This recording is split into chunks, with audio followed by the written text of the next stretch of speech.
ama risasi, mauaji, mautekaji ambao wanaendelea, tusipojaribu kufanyia kazi sisi, watabidi wafanyie wanetu. Now they will have to pay the same consequences ambao we are going to pay sisi. Na watu wanashungu kwamba hatujui kwamba tutauawa. Tunajua tutauawa. Maana tunachojaribu kupinga ni uuaji pia, ni utekaji, ni vitu vingi kuhusu katiba, mambo ni mengi. Lakini hawa watu wako willing kuua watu ili hivi vitu visifanyike. Ili waendelee kuwa na hela ambayo inaweza karuhusu akikooa akijisikia vibaya aende Dubai.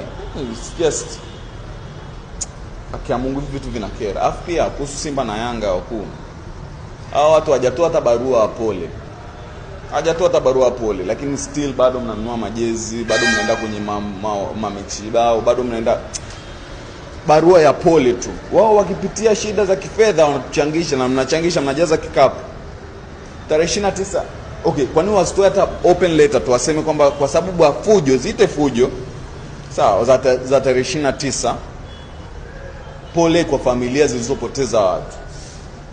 Kwa hiyo unahisi mimi right now nitasimama tena nitasema mimi mshabiki wa Simba?